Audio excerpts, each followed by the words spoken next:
오늘 우리가 읽은 마태복음 20장 말씀은 우리가 너무도 잘 알고 또 익숙한 말씀입니다. 천국에 관한 비유의 말씀이죠.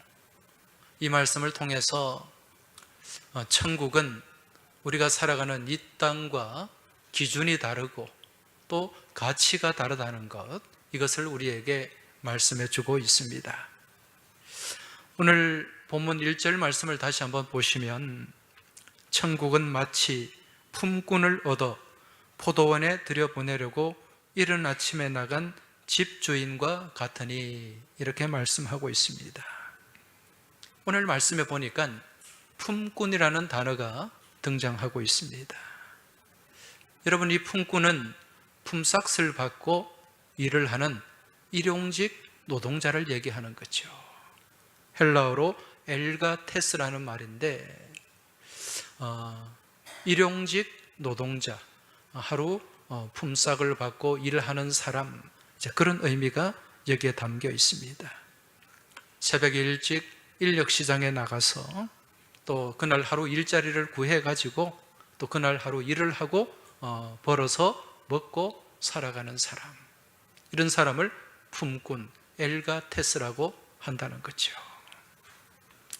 지금 이 말씀이 담고 있는 그 의미는 굉장히 광의적이에요.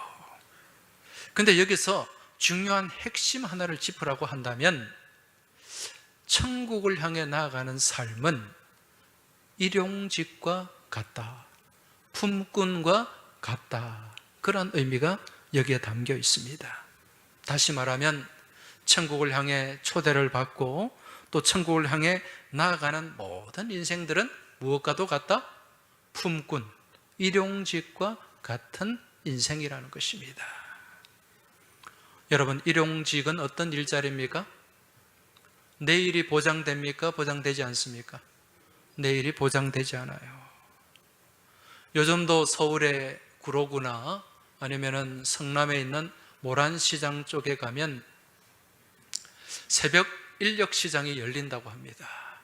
그러면 여러 각지에서 많은 사람들이 일자리를 구하기 위해서, 하루 일할 일터를 찾기 위해서 그렇게 새벽에 몰려듭니다.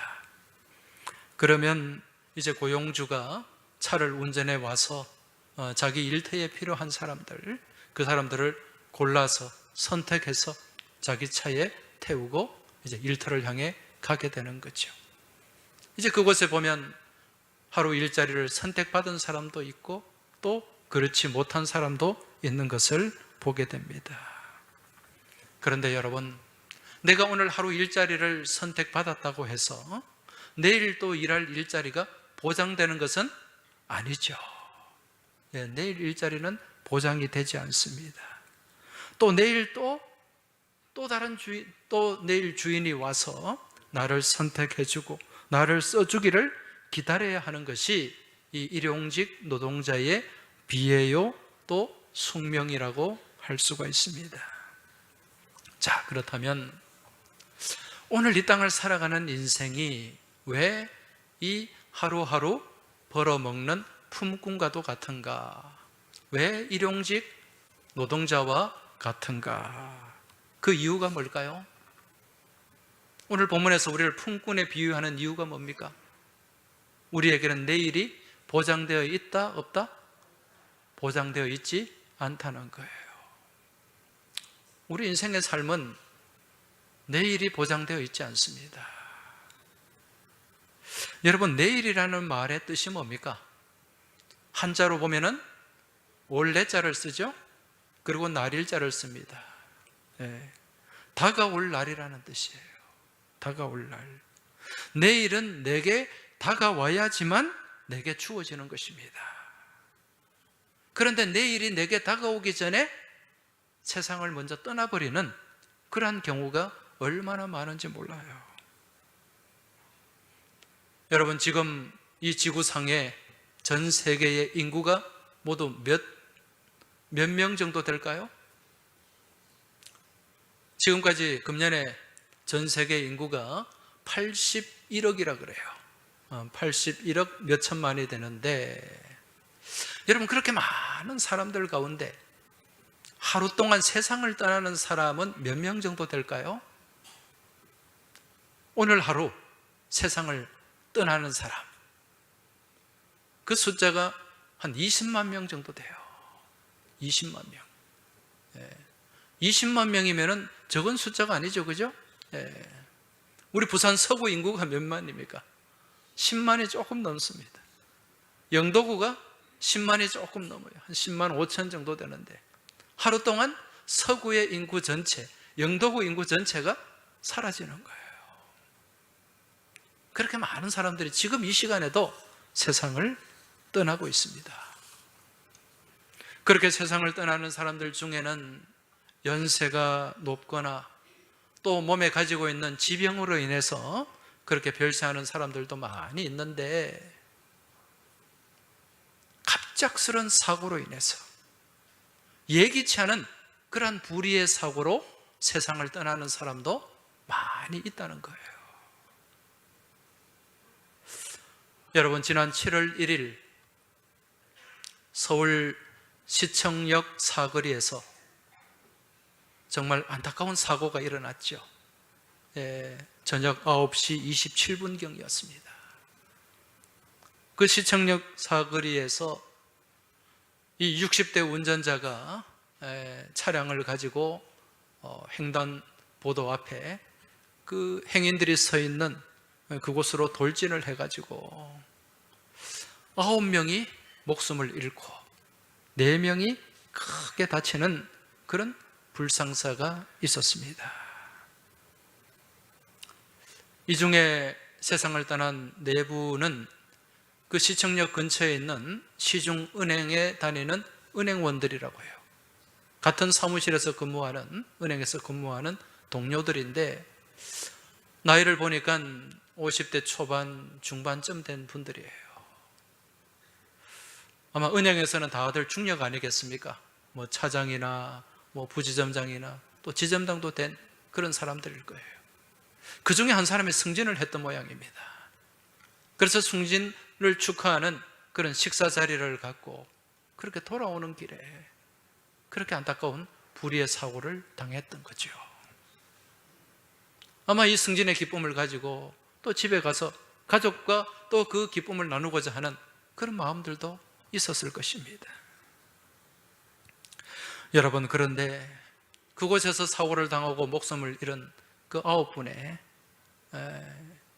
그 사망자들, 그 중에 단 한 사람이라도 그날 그 시간에 내가 사고를 당할 것이라고 생각하고 서 있었던 사람이 있었을까요? 한 사람도 없습니다.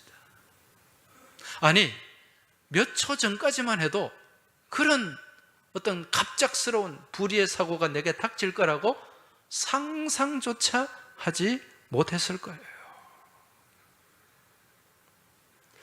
여러분, 이 땅을 살아가는 우리 모두가 다 그렇습니다. 지금 이 땅을 살아가는 그 누구도 내일을, 1시간 뒤를 보장받고 살아가는 사람은 아무도 없어요. 따라서 오늘 말씀에서도 이 땅을 살아가는 이 인생은 하루하루 일용직으로 살아가는 품꾼과도 같다, 그렇게 말씀을 하고 있는 것입니다.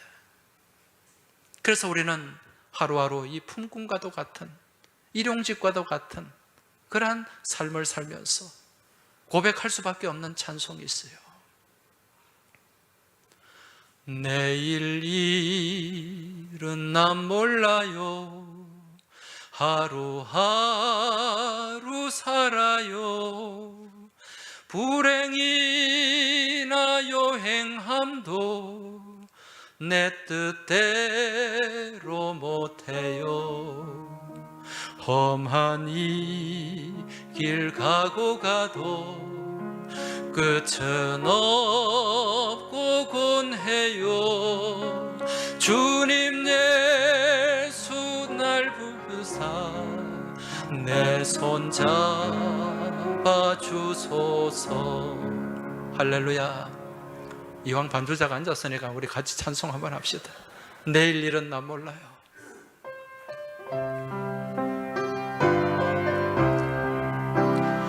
내일 일은 난 몰라요. 하루하루 살아요. 불행이나 요행함도 내 뜻대로 못해요. 험한 이 길 가고 가도 끝은 없고 곤해요. 주님 예수 팔레미사 내 손 잡아 주소서. 내일 일은 난 몰라요. 장래일도 몰라요. 아버지여 날 붙드사 평탄하길 주옵소서. 할렐루야. 여러분, 이 찬양 가사처럼 우리는 모두가 내일 일을 전혀 모르고 그저 하루하루 살아가는 일용직 인생임을 믿음으로 깨달으시기 바랍니다. 이렇게 하루살이 인생을 살아가면서 우리 주님이 오라고 부르시는 그날에는 그 누구도 예외 없이 다 내려놓고 갈 수밖에 없다는 것, 이걸 우리가 믿음으로 다 깨닫고 또 고백해야 될 줄로 믿습니다. 내 인생이 영원할 것이다, 그런 착각에 사로잡히지 마시길 바랍니다. 불현듯이 우리가 하나님 앞에 서는 그날이 다가온다는 것을 깨닫고 내게 주어진 이 하루의 삶을 감사로 받아들이고 하루하루 최선을 다해서 믿음의 삶을 살아내는 은혜가 있길 주의 이름으로 축원합니다. 자, 오늘 우리가 이 비유의 말씀을 같이 읽었어요. 이 말씀을 보면 이 포도원을 만든 포도원의 주인이 그 포도원에 일할 일꾼을 구하기 위해서, 품꾼을 구하기 위해서 이른 아침에 나갔다, 그렇게 말씀하고 있습니다. 여기서 이른 아침, 이 말은 헬라어로 프로이라는 단어인데 새벽 한 4시, 5시 이쯤을 이제 프로이 그렇게 부릅니다. 그러니까 새벽 한 4시쯤에 이제 일꾼을 구하려고 나갔던 거죠. 자, 그렇게 인력 시장에 가니까 많은 이제 일자리를 찾는 품꾼들이 이제 자기를 데려갈 주인을 기다리고 있습니다. 그 중에 몇 사람에게 이 주인이 하루 품삯을 약속을 하고 사람들을 이제 데리고 갑니다. 하루 품삯을 얼마를 주겠다고 약속했습니까? 1데나리온. 이 1데나리온은 당시에 로마의 동전이에요. 주 한 대 은으로 만든 은화입니다. 이게 잘 아시겠지만은 하루 보통 임금으로 이제 계산이 되었어요. 그래서 이 은으로 만든 이 은화는 가치가 그렇게 작은 게 아니에요. 굉장히 큰 가치를 가지고 있는 그런 주화였습니다.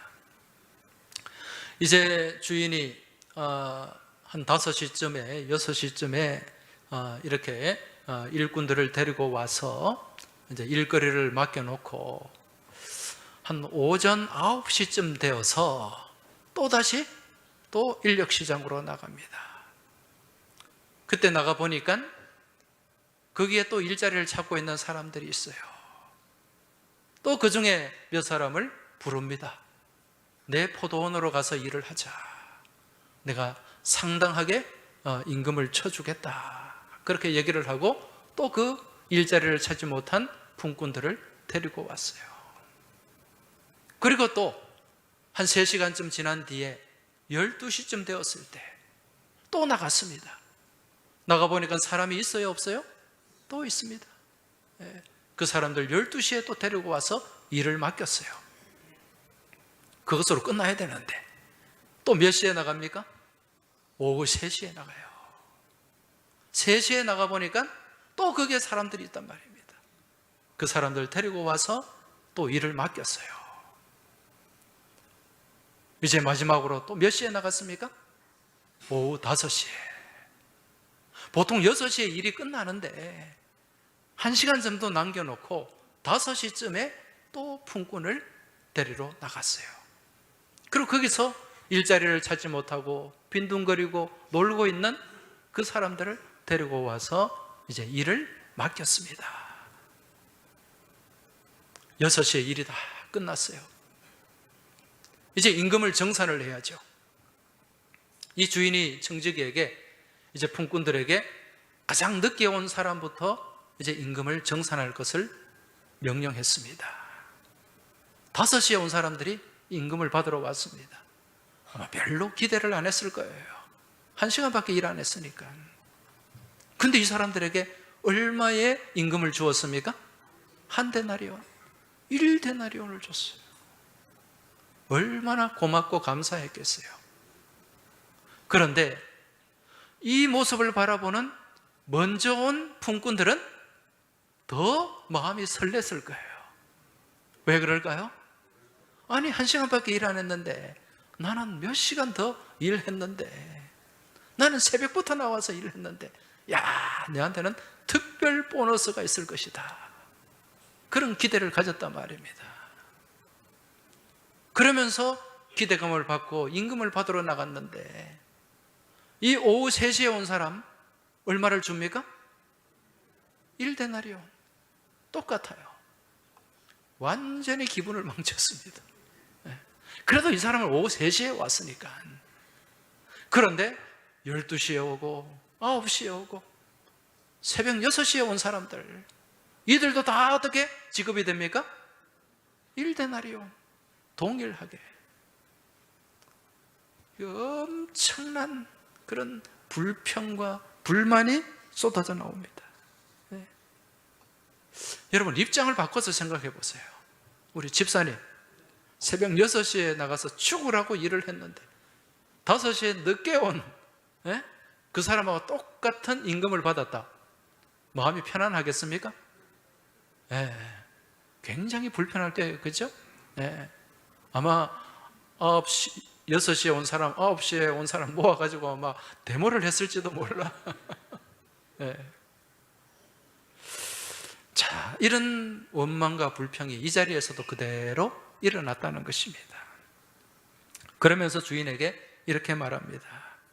오늘 12절 보시면, 나중 온 이 사람들은 1시간밖에 일하지 아니하였거늘 그들을 종일 수고하며 더위를 견딘 우리와 같게 하였나이다. 굉장히 점잖하게 기록이 되어 있는데 아마 더 와일드하게 그렇게 표현하지 않았을까 생각이 됩니다.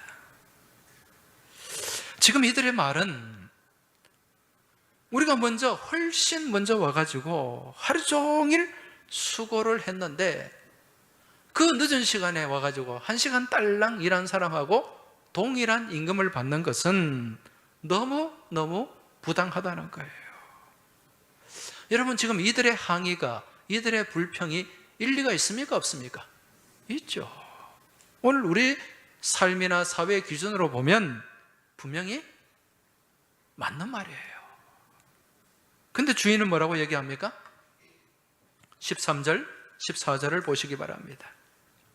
주인이 그 중에 한 사람에게 대답하여 이르되, 친구여, 내가 내게 잘못한 것이 없노라. 내가 나와 1데나리온의 약속을 하지 아니하였느냐? 내 것이나 가지고 가라. 나중 온 이 사람에게 너와 같이 주는 것은 누구의 뜻이니라? 내 뜻이다. 주인의 뜻이라는 거예요. 너하고는 애초에 1데나리온을 약속하지 않았느냐? 나는 그 약속한 만큼 너에게 지급했다. 그리고 너보다 뒤에 온 사람들, 이 사람들한테 내가 임금을 주는 것은 나의 마음이다. 내 뜻이다. 그런데 네가 불평할 이유가 없지 않느냐. 지금 이 말입니다. 그래서 내 것을 가지고 가라. 그렇게 얘기를 합니다. 자, 지금 이 말씀은 비유라 그랬습니다. 그죠? 비유 말씀인데 지금 여기 포도원 주인이 나와요. 그럼 이 비유 가운데 포도원 주인은 누구를 나타내고 상징할까요? 온 천지 만물을 지으시고 다스리시는 우리 인생의 주인 되시는 하나님 아버지. 그럼 여기에 품꾼들이 나옵니다.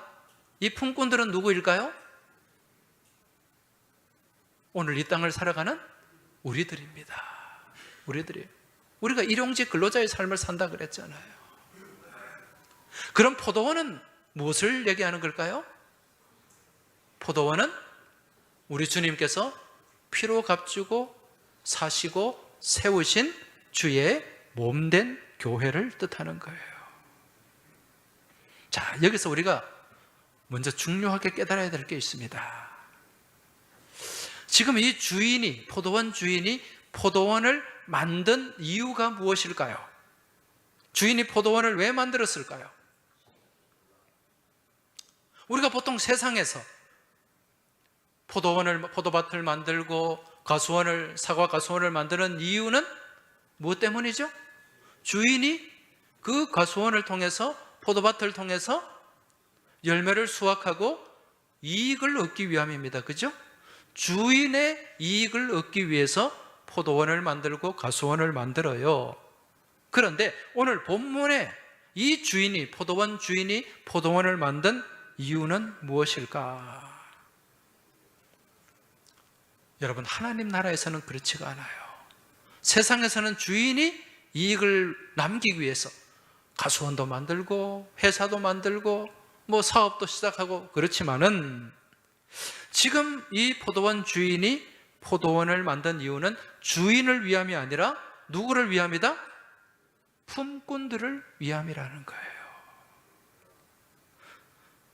철저하게 품꾼들을 위해서 이 포도원을 만들어 놓고 아침 일찍 부르기도 하고 점심때 부르기도 하고 오후 늦게도 이 품꾼들을 불러서 일을 할 수 있도록 그렇게 허락을 했다는 것입니다. 다시 말해서 포도원 품꾼들에게 은혜를 베풀고 사랑을 베풀기 위해서 주인이 포도원을 만들었고 그러한 포도원에 들여보낸 것이다. 그럼 주인을 위한 거예요? 품꾼을 위한 거예요? 품꾼을 위한 거죠. 오늘 이 사실을 통해서 우리 하나님께서 이 땅 가운데 교회를 왜 세우셨는가, 이걸 우리가 알 수 있습니다. 오늘 말씀에 등장하는 이 포도원과 같은 교회를 하나님이 이 땅에 왜 세우셨을까? 여러분, 이 땅에 교회가 존재하는 것이 하나님을 위함일까요? 이 땅에 있는 사람들을 위함일까요? 이 땅에 살아가는 주의 백성들을 위함인 줄 깨달으시기 바랍니다. 그래서 우리 하나님께서 독생자 예수 그리스도를 십자가에 못 박히게 하시고 그 피값으로 이 땅에 몸된 교회를 세우셨다는 거예요. 그리고 이 교회를 통해서 많은 백성들을 부르셨어요. 교회는 에클레시아, 부름받은 자들의 모임이지 않습니까? 우리를 포도원의 품꾼으로 불러주셨다는 것입니다. 그리고 이곳에서 이 백성들의 구원을 허락하시고 또 이 땅에서 복된 삶을 살아갈 수 있도록 은혜를 베풀어 주신 줄 믿습니다. 그래서 이 땅의 교회는 생명의 터전이요 축복의 전당임을 믿으시기 바랍니다. 오늘 지금 여러분은 어디에 나와 계십니까? 생명의 터전에 나와 있어요. 축복의 전당에 나와 있는 줄 믿으시기 바랍니다. 우리 옆에 계신 분들에게 좀 축하해 주세요. 옆에 계신 분들 보면서 생명의 터전에 오신 것을 축하합니다. 네. 축복의 전당에 오신 것을 환영합니다. 억지로 할 수 없이, 성의 없이 그래 하지 마세요. 진심을 담아서 축하하고 축복하고 환영하시기 바랍니다. 다시 한번 축복의 전당에 오신 것을 전심으로 환영합니다.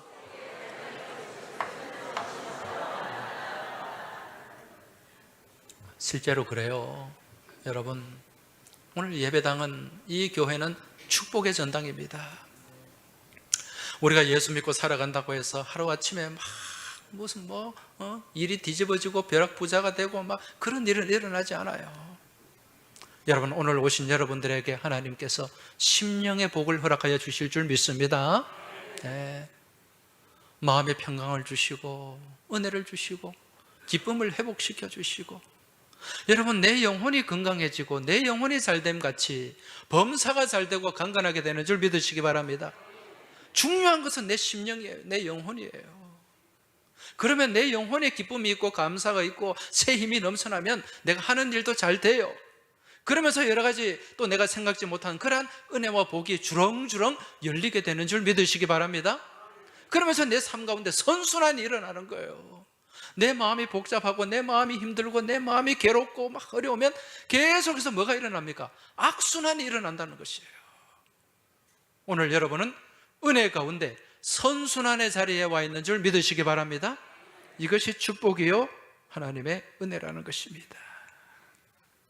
자, 하나님께서 우리 모두를 포도원, 주의 몸된 교회 이곳에 불러주셨는데, 이 자리에 계신 분들 중에는 일찍 부름을 받은 사람도 있어요. 우리 할아버지, 우리 아버지, 어머니 때부터 교회를 다니고 예수를 믿고, 그러다 보니까 태어나 보니까 나도 예수 믿는 기독교인이에요. 그리스도인이에요. 그런 사람이 많잖아요, 여기에요.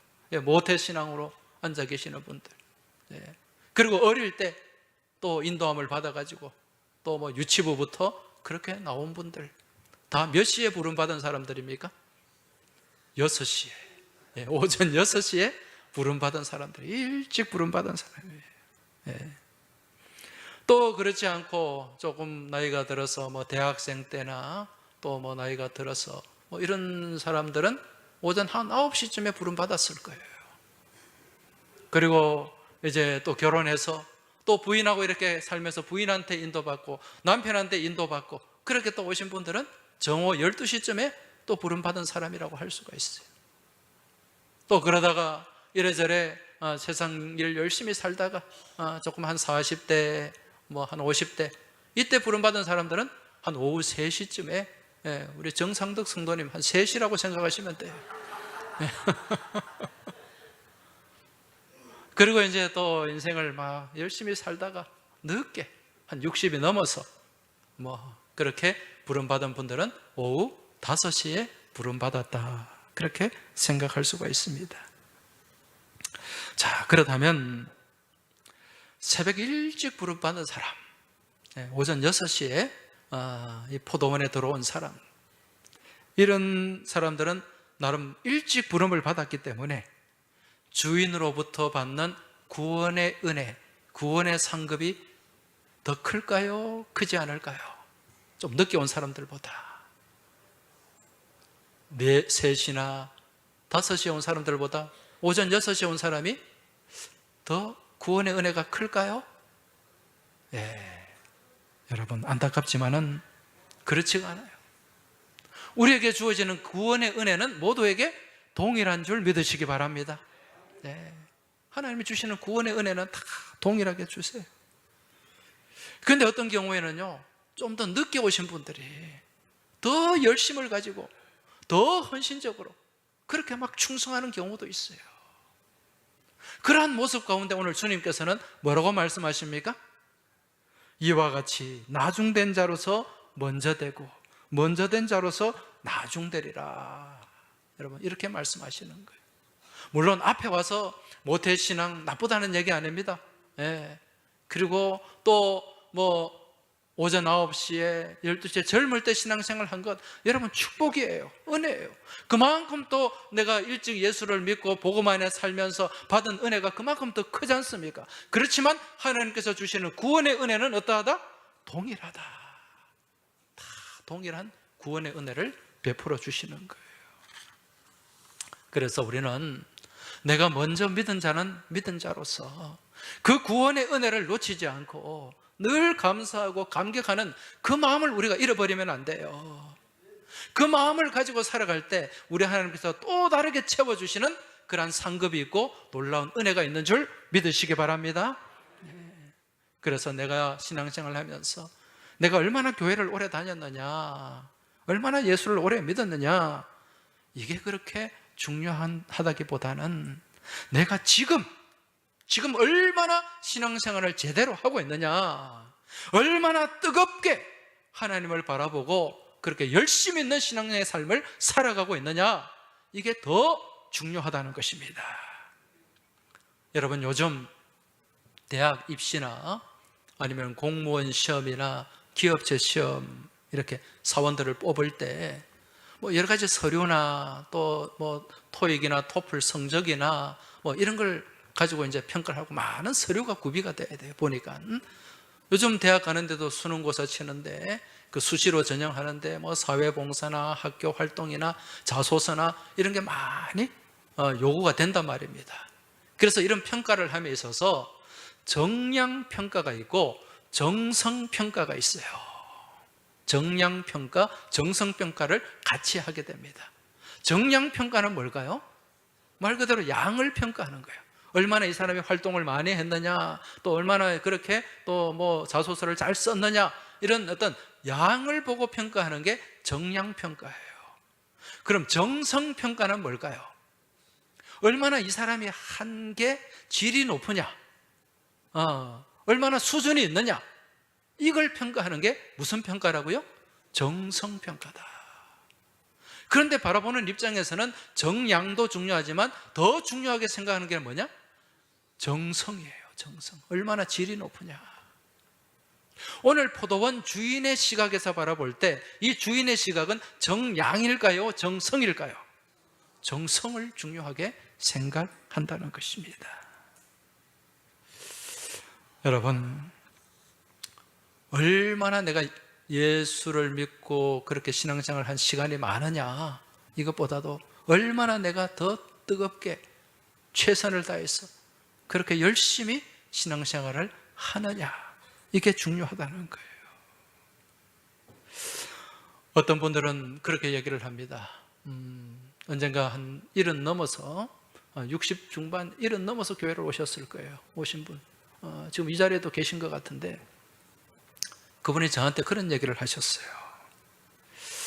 목사님, 제가 너무 교회에 늦게 나와가지고 할 수 있는 것이 별로 없습니다. 교회에 도움이 되지 못해서 죄송합니다. 그런 얘기를 하셨어요. 이제 이분이 연세가 70이 넘고 건강도 예전 같지가 않고 또 뭐 여러 가지 경제적으로나 모든 게 여의치가 않으니까 내가 좀 일찍 나왔으면 교회를 위해서 열심히 봉사도 하고 그렇게 일을 할 텐데 그렇지 못해서 너무 늦게 나와서 할 수 있는 게 별로 없어서 죄송하다는 그런 말씀이에요. 여러분, 전혀 그렇지 않습니다. 우리가 잘 아는 격언 중에 그런 말이 있잖아요. 늦었다고 생각할 때가 가장 빠른 때다. 네. 지금 내가 늦었다고 생각하고 더 하나님 말씀에 집중하고 그 말씀 따라 살아가며 하나님을 사랑하는 그런 믿음의 삶을 살아갈 때 여러분, 하나님께서 더 큰 은혜를 부어 주실 줄로 믿습니다. 여러분, 우리 대한민국을 한번 생각해 보세요. 우리 대한민국은 오늘 이 말씀을 놓고 볼 때 몇 시에 포도원에 들어간 나라와 민족일까요? 우리 대한민국. 여러분, 지금 기독교 복음의 역사가 2000년이 넘었어요. 그죠? 유럽의 교회들은 1500, 1000년 그렇게 복음의 역사를 가진 나라들이 많이 있습니다. 근데 우리 대한민국은 몇 년의 복음의 역사를 가지고 있습니까? 1884년에 언더우드 선교사를 통해 복음이 들어왔어요. 금년에 140년밖에 되지 않습니다. 140년. 돌고 돌아가지고 가장 늦게 복음을 받아들인 나라와 민족이 우리나라 대한민국이고 우리 국민들이라는 거예요.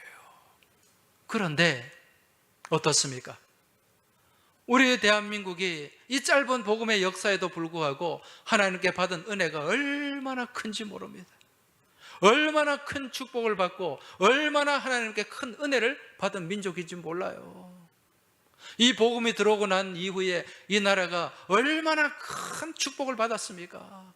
교회가 짧은 시간에 그렇게 성장하고 또 많은 그리스도인들이 그렇게 또 복을 믿기로 헌신하고 또 열심히 새벽기도, 대한민국의 특산품 아닙니까? 영적 특산품. 예. 이 새벽에 나와서 새벽기도하고 철야기도하고 그렇게 뜨겁게 예배하는 이 민족을 우리 하나님께서 짧은 복음의 기간, 여러분 우리는 모두 저녁 5시에 오후 5시에 포도원에 들어간 사람들이에요. 이 나라 이 민족이. 그럼에도 불구하고 우리에게 큰 사랑과 은혜를 부어주신 줄 믿습니다.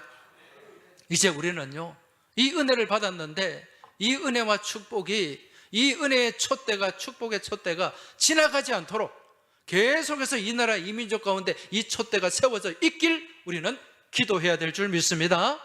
그러기 위해서는 내가 믿음 안에서 복된 삶을 살아내고 또 내 자녀들에게, 내 후손들에게 이 믿음이 잘 이어지고 승계가 되도록 우리는 최선을 다해서 또 자녀들에게 믿음의 유산을 물려주고 또 복음 안에 살아갈 수 있도록 우리가 잘 인도해야 될 줄 믿습니다.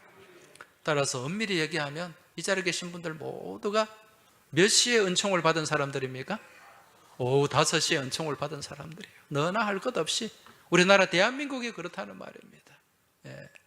이러한 은혜를 받고 은총을 받은 우리가 내게 주어진 모든 것들을 감사하면서 더 하나님 앞에 귀하게 헌신하고 충성하며 또 이 주님의 포도원 되는 몸된 교회를 아름답게 세워갈 때 우리 하나님께서 주시는 은혜의 선순환이 우리 가운데 움직이게 될 줄 믿습니다. 나타나게 될 줄 믿습니다. 오늘 이번 한 주간에도 여러분 세상에 악순환이 아니라 주님 주시는, 부어주시는 은혜의 선순환 가운데 복되고 아름다운 삶을 살아가며 날마다 승리하시길 주의 이름으로 축복합니다. 이 시간 우리에게 주신 하나님의 은혜를 고백하면서 또 감사하면서 은혜를 찬송드리겠습니다.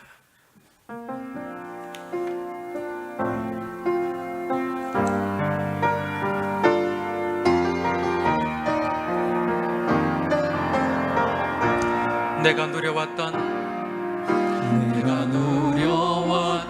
모든 것들이,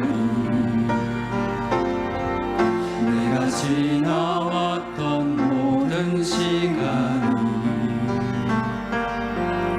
내가 걸어왔던 모든 순간이 당연한 것 아니라 모든 것이 은혜입니다. 아침 해가 뜨고 저녁에 노을, 봄의 꽃향기와 가을의 열매,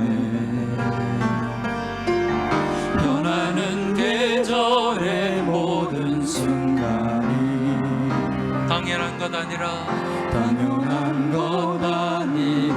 은혜였어. 모든 것이 은혜입니다. 모든 것이 은혜,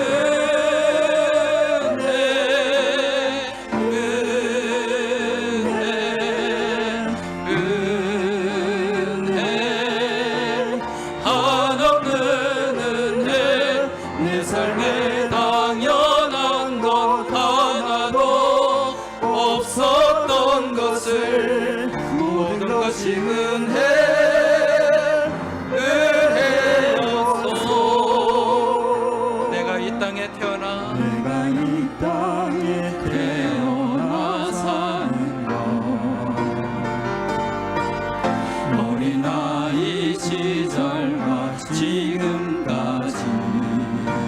숨을 쉬며 살며 꿈을 꾸는 삶, 당연한 것 아니라 은혜였소. 내가 하나님의 자녀로 살며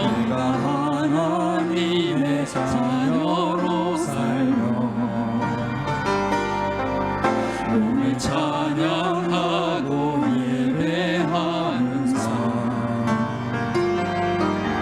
복음을 전할 수 있는 축복이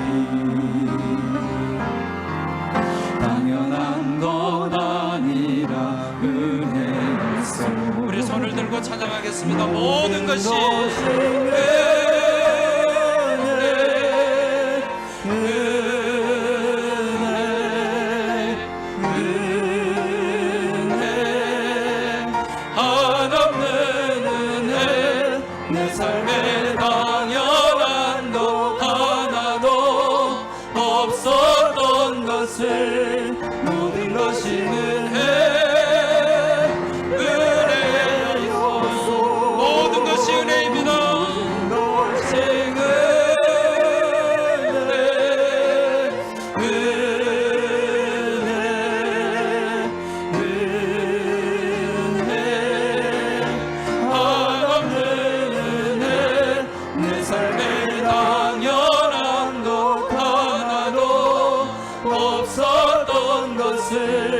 모든 것이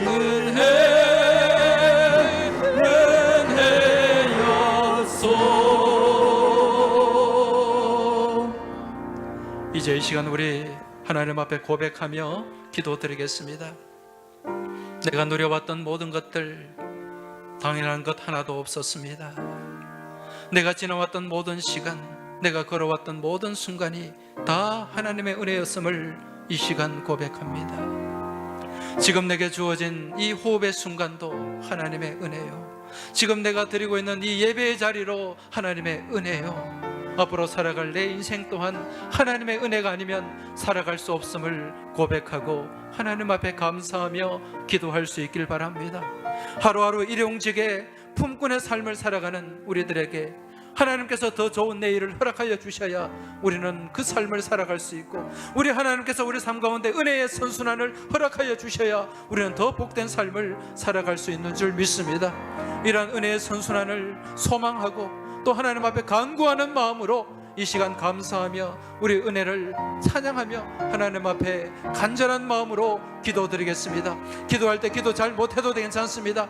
내 마음에 있는 그러한 마음을 또 하나님 앞에 드리고 싶은 그 말을 그냥 내어놓으시면 됩니다. 쏟아놓으시면 됩니다. 이 시간 하나님 앞에 우리 통성으로 같이 합심해서 같이 기도드리겠습니다. 살아서 역사하시는 아버지 하나님 감사합니다.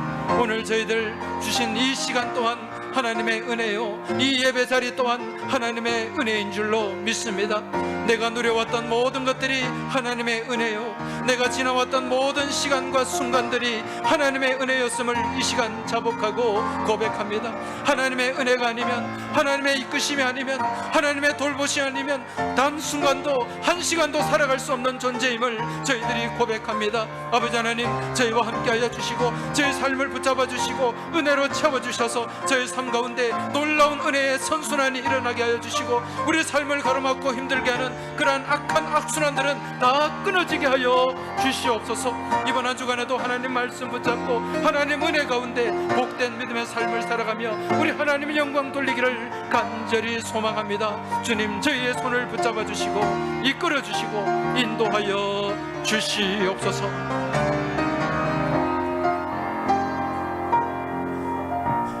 하나님 아버지 감사합니다. 저희가 누려왔던 모든 것들이 하나님의 은혜요, 저희가 지나왔던 모든 시간과 순간순간이 당연한 것이 하나도 없고 모두가 하나님의 은혜였음을 이 시간 고백합니다. 우리 인생의 주인이요, 우리 인생의 창조자 되시는 우리 하나님께서 우리의 생명을 붙잡아 주시지 않고 우리의 생명을 이끌어 주시지 않으면 단 한순간, 단 하루도 제대로 살아갈 수 없는 존재임을 저희들이 고백합니다. 하나님께서 은혜 주셔서 또 내일이 저희들에게 선물로 주어지게 될 줄 믿습니다. 오늘 살아가는 이 하루가 주님 안에서 복된 날이 되게 하여 주시고 하나님 안에서 감사하는 복된 은혜의 날이 될 수 있도록 주님 이끌어 주시고 인도하여 주시옵소서. 이번 한 주간에도 하나님 주신 말씀 붙잡고 이 말씀 의지하고 살아가길 원합니다. 주님, 저희들의 삶 가운데 놀라운 은혜의 선순환을 허락하여 주옵소서. 우리의 삶을 힘들게 하고 우리의 삶을 가로막는 악한 악순환의 고리는 끊어지게 하여 주시고 주님께서 이끌어 주시는 은혜의 선순환의 삶을 살아가며 하나님 영광 돌리고 승리하는 저희 모두가 되게 하여 주시옵소서. 이번 한 주간에도 은혜의 배를 타와 창파의 배를 띄우고 은혜를 향해 달려가고 항해하는 저희 모두의 삶이 되길 소망하며 예수님 이름으로 감사하며 기도드리옵나이다. 아멘.